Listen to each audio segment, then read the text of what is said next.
Hey everybody, welcome to another episode of Classes of Mail. My name is Alan Gigax, and today we are going to talk about, as the episode title implies, class warfare and the diet colas.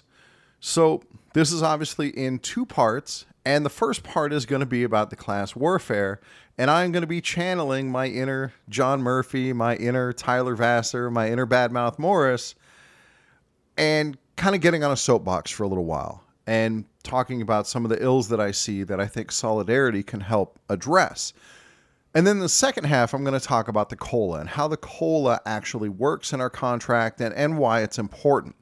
So if you don't want to hear me soapbox, just skip ahead to the second half of the episode. I don't know exactly how long it's going to take, maybe 10 minutes. So here we go. You know, we have this class divide, obviously, where there are rich and poor, but then there's also like this other category of ultra obscenely, ridiculously wealthy.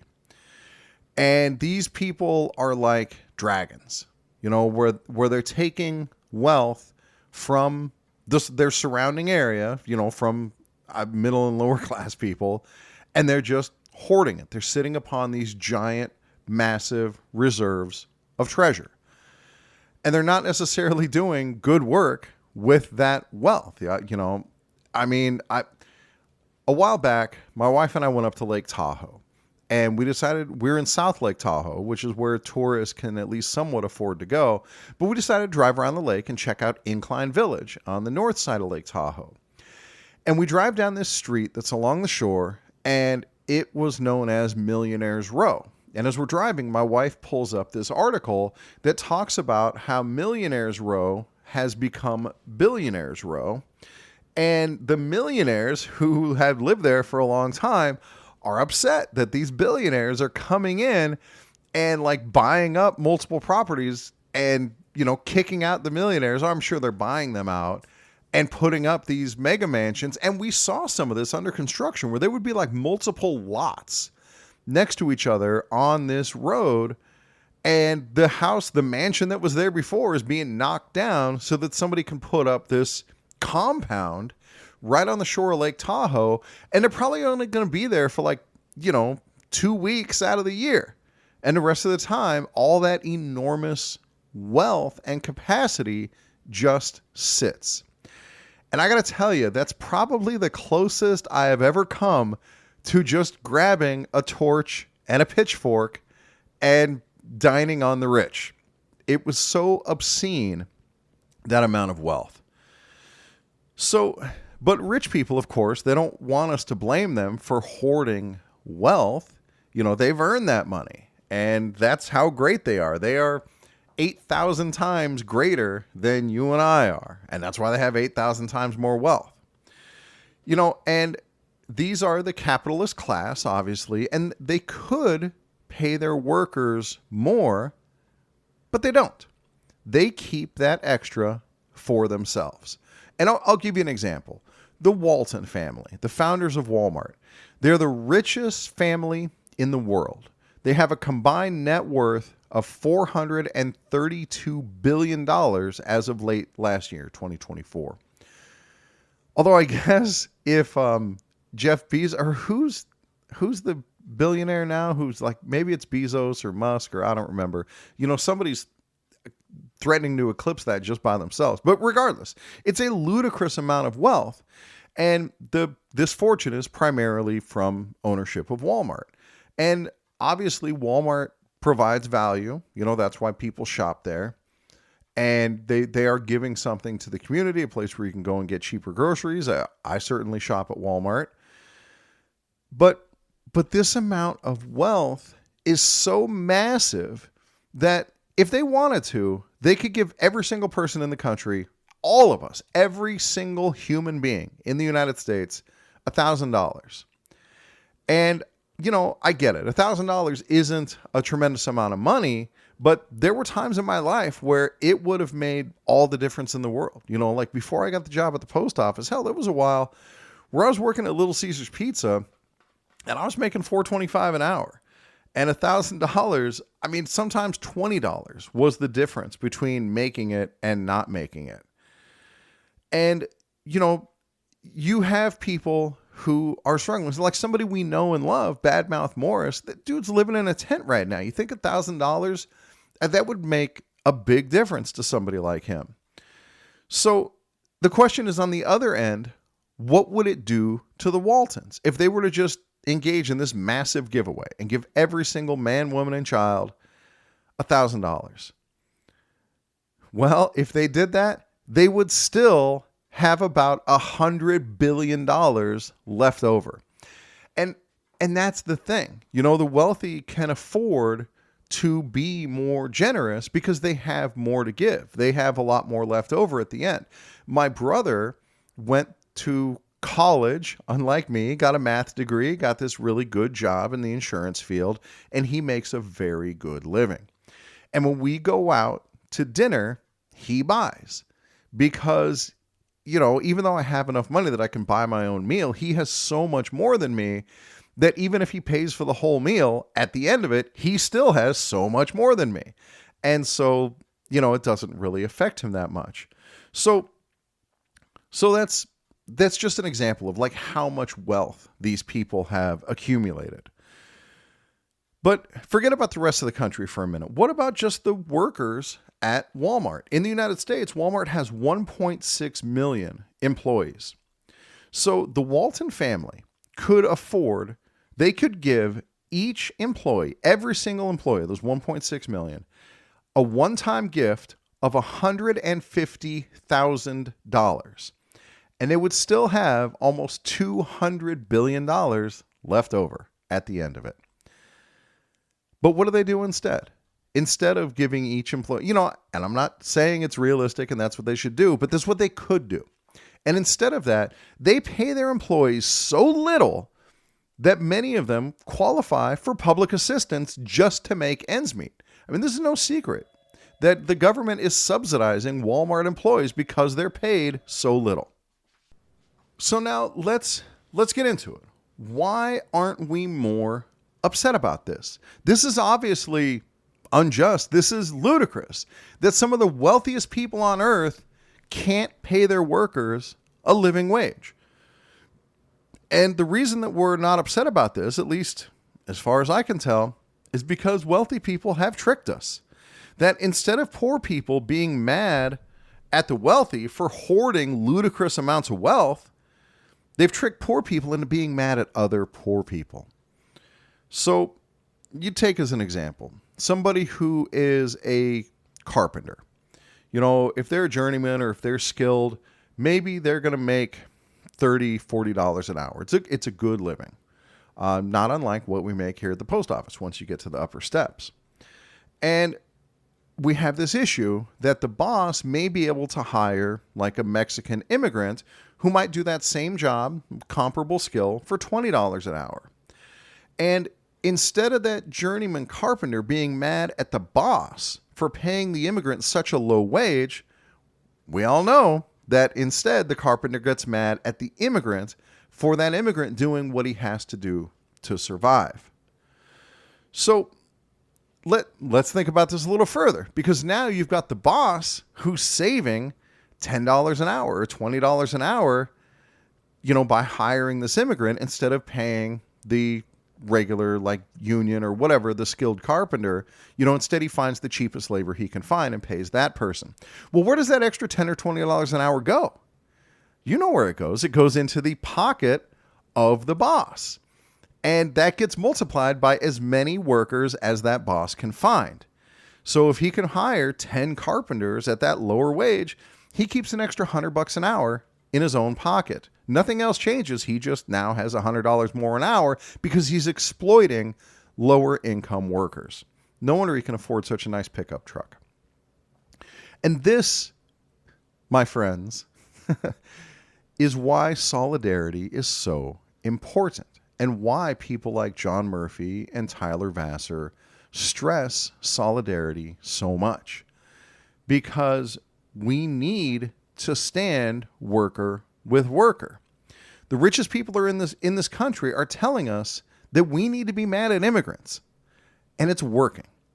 And instead of middle class and lower class people being mad at the ultra wealthy, the bosses who are responsible for the problem, who set the wages, they're telling us to be mad at the people who are the poorest among us, the people who don't have the mechanism to tell their side of the story.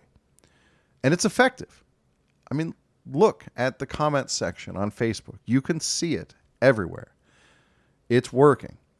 The solution is obvious. It's solidarity. It's worker standing with worker and demanding higher wages and better conditions for all workers. That carpenter needs to be upset that the boss thinks it's okay to pay somebody such a low wage. I know what this job is worth. I know that the boss can still earn his living and keep his business going, paying a good wage. And instead he's paying a shit wage because he's greedy and wants to keep more of that money in his pocket. Yeah, sure, that's the prerogative of the business owner. But again, this is what solidarity is about. So, even within an organization where the purpose of its existence is solidarity, we're not immune to that kind of toxic thinking that gets imposed by those in the upper class, or gets fostered or nurtured or encouraged, or certainly not corrected by those in the upper class. And that's even happening within the NALC. Now we get to the part where I talk about the NALC. Class warfare is alive and well within the NALC. And just like in society at large, at least to some degree, we have chosen the wrong enemy. And union leadership is doing nothing to correct it. Now, don't get me wrong, we are rightly upset at postal management for offering us such poor wages. And we're rightly upset at NALC leadership for selling us out in the current contract. I don't dispute any of that. That's who we should be upset at. But what I'm seeing on Facebook is that we're also wrongly upset at each other, that we're bitter with each other. And let me explain, because this is the impetus of the whole episode, is the COLAs. I see people posting about the COLAs, all right, let me gather myself here for just a sec. So we have this two-tier wage system in the letter carrier craft. Of course you know that. And it's morally wrong. And our union should be adamantly against it. And the carriers who are on table 2, they feel that injustice. They can see that someone like me got a better deal, and that I'm being treated better, that I was treated better when I came in than the people who are starting today. And it's not fair, and it's not right. And they can feel that. And when they see that on these Facebook comment threads, it's probably elsewhere as well, like maybe on Reddit or whatever, but that's not where I am. Anyway, when they see that these cost of living adjustments that we're getting are called diet colas, they're rightly upset about it. But this is where NALC leadership is kind of playing us for fools and not correcting something that needs to be corrected. And that's what I'm going to try to do here. So if you look at the recent posts, this is being recorded on August 28th, 2025. And tonight we will get our back pay in our bank accounts, if you have direct deposit, or tomorrow you'll pick up that check. And man, union leadership has been bragging like crazy about, oh, look at this back pay. What a victory. And they mentioned the COLAs as well, that, look at us. We get these cost of living adjustments, and isn't the union great for that? And commenters will complain that they're not getting the same COLA that somebody at Step P gets. And they're right to complain about that, sort of. So people seem to be under this mistaken impression that the term diet COLA refers to the smaller cost of living adjustments that carriers get when they're lower on the pay table. Now, they do get smaller cost of living adjustments, but that's not exactly what's going on. Because our raises, our COLAs, honestly, it's worse than you think it is.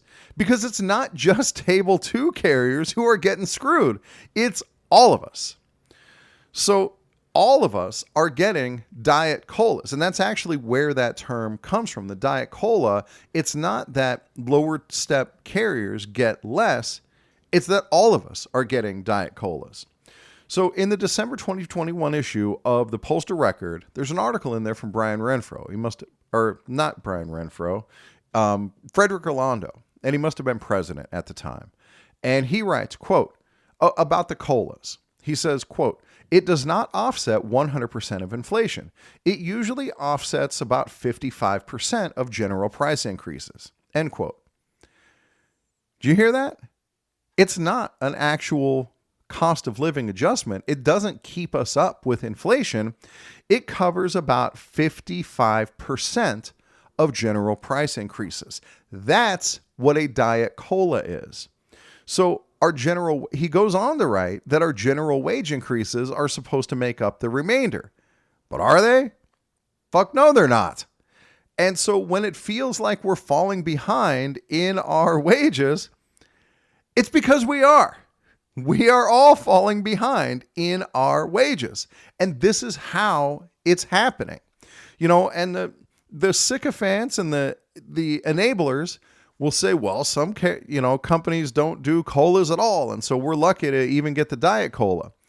But this is where the negotiation comes in, because we say, okay, we've got this Diet Cola, and we're supposed to get the wage increases to make up for the rest. But if we're only getting 55% of inflation, we know how high inflation has been. Is the 1.3% raise going to make up for the rest of it? Not even close. And that's the issue. So to make the point about the misconception, just to make sure that you understand like what's going on and how it's different from what a lot of people think it is. If the cost of living goes up by 10%, my wage as a Step P carrier should also go up by 10%, but it doesn't. Instead, it goes up by 5.5%. And if you're somewhere else on the pay table, and maybe table 2, whatever, if you're at Step D, your wage also goes up by 5.5%. So instead of the 10% that we all need to keep surviving, we're both getting 5.5%. And then our union is supposed to get us that other 4.5% to get us at least to even and try to get us a little bit ahead. And of course, this is where they're failing us. So we do both get that same increase. Maybe it's in real life, it's more like 0.8%. And Step P gets a 0.8% increase and Step D gets a 0.8% increase. And yes, that number is smaller when you're at Step D, but as a percentage, we're both getting the same thing and we're both getting shafted. So the misconception causes that Step D carrier to be upset at Step P for getting these bigger raises. And who we should really be mad at is Brian Renfro. That's the dude who said, oh, I'm going to do this alone and watch it. I'm going to be the leader and I'm going to make these decisions and get us this good contract. And yeah, I know we're already mad at Brian Renfro. I get it. But this infighting, it gives him cover. Every calorie we burn being mad at each other is giving a pass to the people who we should actually be mad at. Obviously, NALC leadership knows the truth about these COLAs. You can see it in the way that they write their posts. Like, for example, there was this post yesterday, August 27th, and it reads, quote, COLAs and general wage increases mean carriers keep pace with inflation and earn fair raises. That's why we fight to keep COLAs in every contract. End quote. Yeah, they know.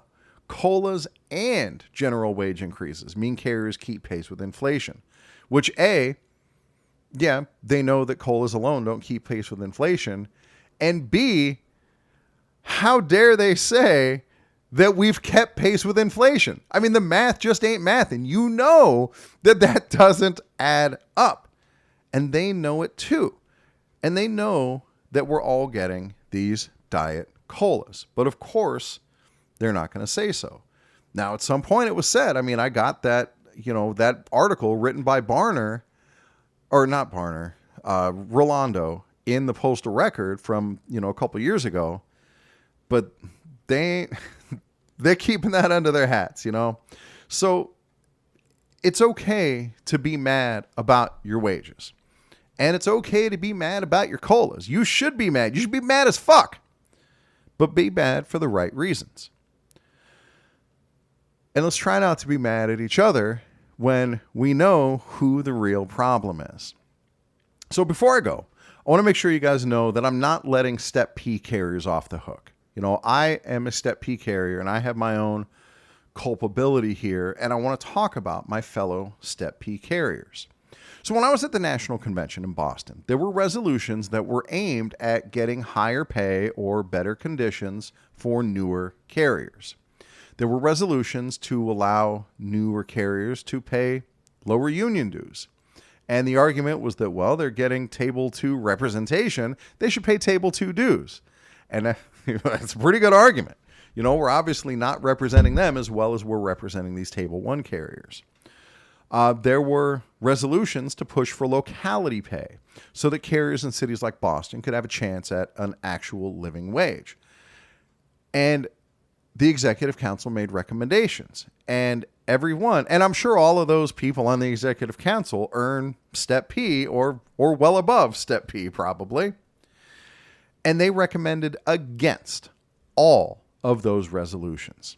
And the delegates at the convention, who were also overwhelmingly Step P carriers or union officers or retirees or multiples of the above, voted all of those provisions down.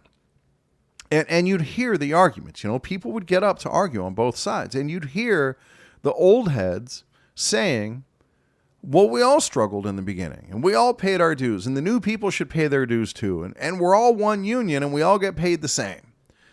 But we don't. We don't all get paid the same. When I got hired back in 2006, I had to go look this up because I've been saying that my wage was a certain amount for a long time. So I actually found a pay chart from 2006, and there was a general wage increase in 2006. And after that general wage increase, when I was brand new, my salary as a PTF was $19 an hour in 2006. That was a good wage. And I started with full career benefits. I was earning toward my pension. I was getting sick leave. New carriers today, almost 20 years later, earn $20 an hour. And they get second tier benefits. Our struggles are not the same. I can't even say that the old heads need to remember where we came from, because we didn't come from the same place as these new carriers. We had a much easier path and a much better deal. So we owe it to our newer carriers to do better. Let's work toward the next national convention stepping up for these newer people and insisting on better treatment. The union has it in them to fight, but they need the will to do so. Nobody should be getting Diet Colas, especially you. So, thank you guys for listening. Thank you for letting me get on my soapbox for a while. And that's all I got. I will catch you all next time.